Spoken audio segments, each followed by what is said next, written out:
Hi good morning friends, welcome to Kaddar academy. दोस्तों, आज के इस वीडियो में हम 20 मार्च 2021 से रिलेटेड सभी इंपॉर्टेंट करंट अफेयर को डिस्कशन करेंगे, जो कि आपके आने वाले सारे कॉम्पिटिटिव एग्जाम के लिए मोस्ट इंपॉर्टेंट रहेगा। तो कृपया वीडियो को बिना स्किप के लास्ट तक देखिए। तो आज का हमारा पहला क्वेश्चन क्या है? When was global recycling day celebrated? तो हाल में वैश्विक पुनरावर्तन दिवस ये कब मनाया गया? तो कब? ये 18 मार्च को, याद रखना। Let's more known about this topic. Global recycling day is observed every year on March 18 to create awareness among the masses about the rapid pace at which our natural resources are being used. तो हर साल 18 March को हम global recycling day मनाते हैं। और क्यों मनाते हैं? जो जन समूहों में जो हम जो नेचुरल रिसोर्स यानी कि जो प्राकृतिक पदार्थ को जो हम यूज करते हैं, तो इसका जो सचेतनता करने के लिए और जो इसका जो रिसाइकलिंग करके कैसे हम यूज करेंगे, तो इसलिए हर साल 18 मार्च को हम ग्लोबल रिसाइकलिंग डे मनाते हैं। ओके। और 2021 का जो ग्लोबल रिसाइकलिंग डे, इसका जो थीम क्या है, याद रखना। थीम क्या है? Recycling heroes. क्या? Recycling heroes. ओके, याद रखना। और देखिए, अदर ऑप्शन का हम डिस्कशन करें तो जो 11 मार्च को हम क्या मनाए? World kidney day. क्या? World kidney day. ओके। और 15 मार्च को हम क्या माने? World consumer right day. Okay.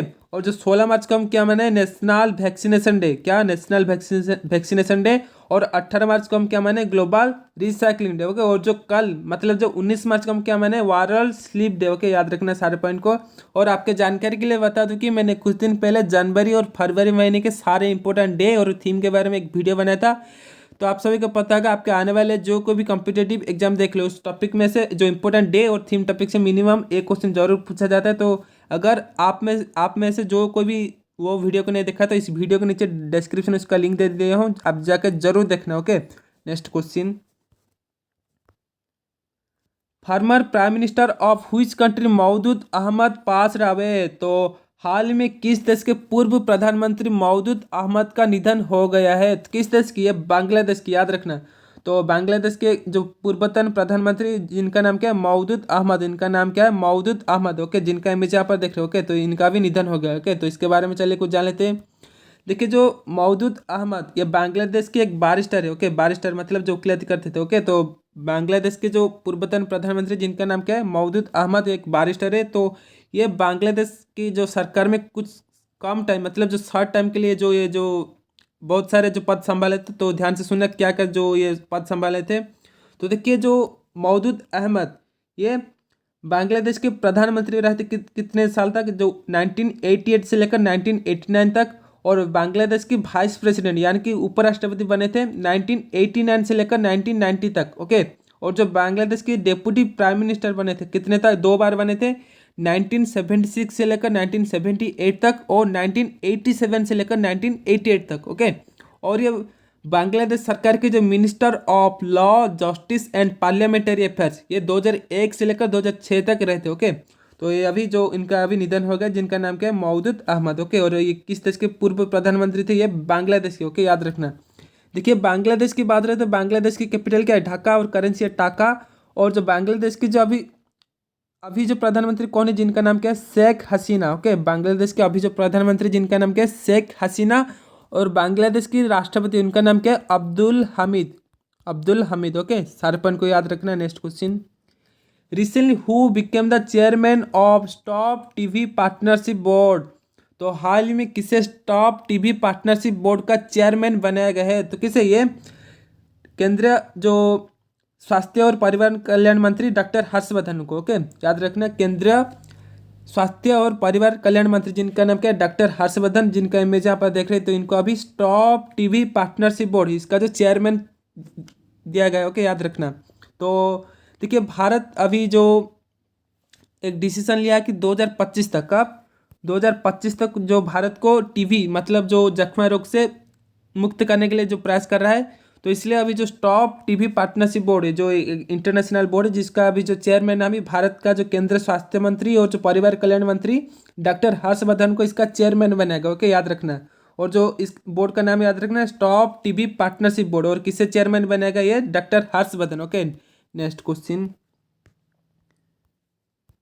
Which company recently announced the development of 5G radio equipment? तो हाल ही में किस कंपनी ने 5G रेडियो साधन विकसित करने की घोषणा किया है? तो किस कंपनी? ये नोकिया, याद रखना। तो नोकिया कंपनी ने अभी क्लाउड आधारित 5G रेडियो साधन विकसित करने की घोषणा किया है। याद रखना, नोकिया कंपनी ने अभी 5G रेडियो इक्विपमेंट यानी कि 5G रेडियो साधन विकसित करने की घोषणा किया है। और इसके लिए नोकिया ने माइक्रोसॉफ्ट, अमेजन वेब और जो गूगल के साथ समझौता किया है। ओके, याद रखना, जो नोकिया कंपनी ने अभी अमेजन वेब और जो माइक्रोसॉफ्ट और जो गूगल कंपनी के साथ समझौता किया, जो किस लिए? ये 5G रेडियो इक्विपमेंट ये डेवलपमेंट करने के लिए। ओके, याद रखना, किस कंपनी? नोकिया कंपनी ने। ओके, और जो नोकिया कंपनी की बात रहे तो नोकिया कंपनी के जो स्थापना कब हुआ था? ये 12 मई 1865 को। और नोकिया कंपनी के जो CEO, इनका नाम याद रखना, पेक्का लोनमार्क। क्या? पेक्का लोनमार्क। और इसका जो हेडक्वार्टर, नोकिया कंपनी के हेडक्वार्टर ये एस्पो फिनलैंड। तो नोकिया कंपनी याद रखना एक फिनलैंड देश की कंपनी है और इसका जो हेडक्वार्टर है, नोकिया कंपनी का हेडक्वार्टर कहाँ पर है? फिनलैंड के एस्पो शहर में। ओके, याद रखना सारे पॉइंट को। Next question, who has become the first Muslim actor to be nominated for an Oscar? तो हाल ही में ऑस्कर के लिए नामांकित होने वाले पहले मुस्लिम अभिनेता कौन बन गए हैं? कौन? ये रिज अहमद, जिनका इमेज यहाँ पर देख रहे हो। ओके, तो Riz Ahmed has become the first Muslim to be nominated for best actor in the Oscar Academy Award for his role in Sound of Metal. तो देखिए, जो रिज अहमद को अभी साउंड ऑफ मेटल, ये जो फिल्म के लिए अभी इनको जो बेस्ट एक्टर के लिए जो ऑस्कर अवार्ड के लिए अभी इसको इनको नॉमिनेट किया गया है और ये पहले मुस्लिम एक्टर है। ओके, याद रखना है। और इनका जो फिल्म, किस फिल्म के लिए जो नॉमिनेट किया है, इनका नाम याद रखना, साउंड ऑफ मेटल। क्या? Sound of metal. ओके, और इनका नाम क्या है? Riz Ahmed. Okay, next question, recently the female wrestler of which state Ritika Phogat has passed away? तो हाल में किस राज्य की महिला कुश्ती योद्धा जिनका नाम है रितिका फोगोट का भी निधन हो गया है? तो किस राज्य की है? हरियाणा की, याद रखना। तो हरियाणा की जो रितिका फोगोट का भी निधन हो गया। ओके, तो इसके बारे में चलिए कुछ जान लेते हैं। देखिए, जो हरियाणा की जो 17 साल उम्र की जो रितिका फोगोट, इनका नाम क्या है? रितिका फोगोट, जिनका इमेज यहाँ पर देख रहे हैं। तो ये गीता फोगोट और विनेश फोगोट की एक कॉजन सिस्टर थी। और राजस्थान में चलने वाली जो state level junior wrestling tournament में अभी जो एक उन्होंने अभी 1 पॉइंट से जो फाइनल मैच में अभी हार गए थे। तो इस दुख में से, इस जो हारने के कारण इन्होंने अभी अपने जो घर में जो एक सीलिंग फैन में रस्सी लगाकर अपनी जो खुदकुशी कर दिए। देखिए, बात ये नहीं कि हम ये करंट अफेयर न्यूज़ में पढ़ रहे, लेकिन बात हम सब के बीच में, क्योंकि आप और हम जिस स्टेज पर अभी सफलता और असफलता के पड़ाव में गुजरते हैं, कहावत है, failure is the pillar of success. मतलब अगर आप सफलता के कदम तक पहुंचना चाहते हैं तो हमको कई सारे असफलता यानी कि फेलियर को फेस करना पड़ेगा और अपने आप पर विश्वास रखना जरूरी है। और एक बात, एक फेलियर ये डिसाइड नहीं करता है कि हम आगे सक्सेस तक पहुंच पाएंगे या नहीं। और इसलिए असफलता यानी कि जो फेलियर के लिए कभी भी अपने लाइफ में निराश नहीं होना चाहिए। और एक बार नहीं होगा, 2 बार नहीं होगा, लेकिन इसलिए प्रयास करना जरूरी है।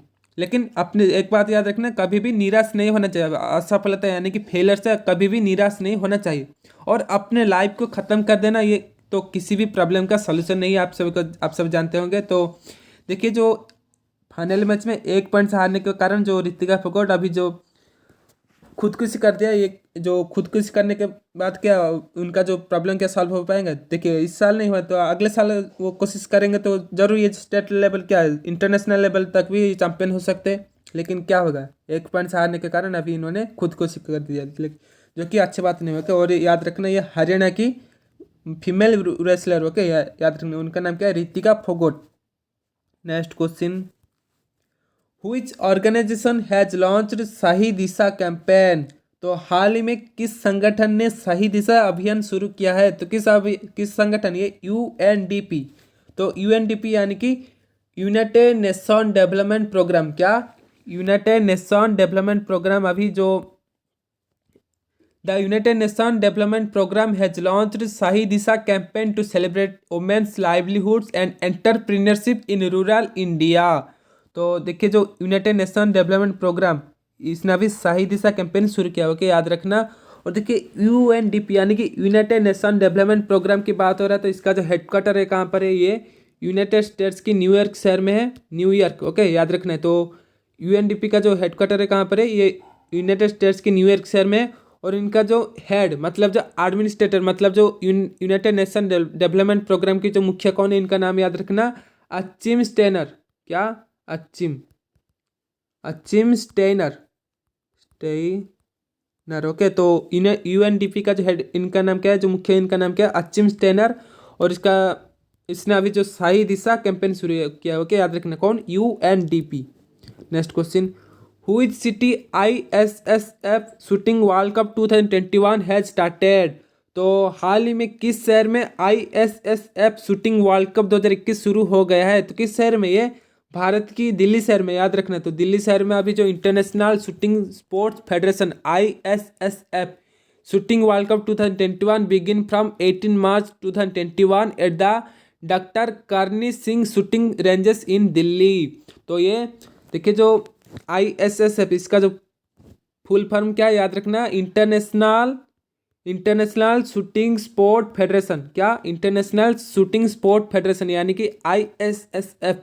इसका जो शूटिंग वर्ल्ड कप 2021 ये भारत के दिल्ली शहर में doctor Karni Singh shooting range में ये शुरू हो गया 18 मार्च से। और ये याद रखना, ये 18 मार्च से लेकर 29 मार्च तक चलेगा। ओके, क्या है? शूटिंग वर्ल्ड कप 2021, ये भारत के दिल्ली शहर में हुए। ओके, याद रखना। Next question, who has been awarded with the international women courage 2021 award? तो हाल में इंटरनेशनल वुमेन ऑफ कॉरेज 2021 पुरस्कार से किसे सम्मानित किया गया है? तो किसे? ये कौशल्या शंकर, जिनका इमेज यहाँ पर देख रहे हो। तो कौशल्या शंकर का भी इंटरनेशनल वुमेन कॉरेज 2021 से सम्मानित किया गया है। तो इसके बारे में चलिए कुछ जान लेते हैं। The United States consulted honour the Tamil Nadu based anti-caste activist and human rights defender Kaushalya Shankar with a nomination for the International Women of Courage Award। तो ये देखिए जो कौशल्या शंकर, याद रखना, क्या? कौशल्या शंकर। ओके, तो कौशल्या शंकर ये तमिलनाडु की जो एक anti caste activist and human right जो डिफेंडर, जिनको अभी जो यूनाइटेड स्टेट्स ने अभी जो इंटरनेशनल वुमेन कॉरेज 2021 से इनको सम्मानित किया है। ओके, याद रखना, इनका नाम क्या है? कौशल्या शंकर। और जो अवार्ड का नाम क्या है? International women courage 2021। Okay, next question, which country recently joined the international solar alliance? तो हाल ही में कौन सा देश अंतर्राष्ट्रीय सौर संगठन यानी कि आईएसए में शामिल हुआ है? तो किस देश? ये इटली। याद रखना, कौन? इटली ने अभी इंटरनेशनल सोलर अलियंस यानी कि आईएसए में अभी शामिल हुआ के, याद रखना। तो इसके बारे में चलिए कुछ जान लेते हैं। इटली अभी अंतर्राष्ट्रीय सौर गठबंधन यानी कि इंटरनेशनल सोलर अलियंस में अभी शामिल हुआ है। और आप सभी को जानते होंगे जो, एक मिनट, आप सभी जानते होंगे भारत के साथ फ्रेमवर्क समझौता पर अभी हस्ताक्षर किया। कौन? इटली ने अभी फ्रेमवर्क जो समझौते पर। और आईएसए यानी कि इंटरनेशनल सोलर अलियंस पर भारत द्वारा ये शुरू किया गया था। याद रखना, ये very very important. International solar alliance ये भारत द्वारा शुरू किया गया था, जिसमें 122 देश शामिल है। कितने? 122 देश, पूरे विश्व की 122 देश है जो भारत के द्वारा जो किया गया था। क्या? इंटरनेशनल सोलर अलियंस में 122 देश अभी शामिल हुए। और इसका जो हेडक्वार्टर कहाँ पर, याद रखना, इंटरनेशनल सोलर अलियंस, इसका जो हेडक्वार्टर है कहाँ पर है? हरियाणा के गुरुगांव शहर में। क्या? हरियाणा के गुरुगांव शहर में जो इंटरनेशनल सोलर अलियंस का हेडक्वार्टर है, याद रखना। और इसका जो इंटरनेशनल सोलर अलियंस, इसका जो अध्यक्ष यानी कि जो चेयरमैन कौन है, इनका नाम क्या है? अजय माथुर। कौन? अजय माथुर। मैंने आपको कई सारे वीडियो में मैंने आपको बताया, जो इंटरनेशनल सोलर अलियंस का जो अध्यक्ष है, इनका नाम क्या है? अजय माथुर। ओके, और इसका हेडक्वार्टर कहाँ पर है? हरियाणा के गुरुगांव शहर में।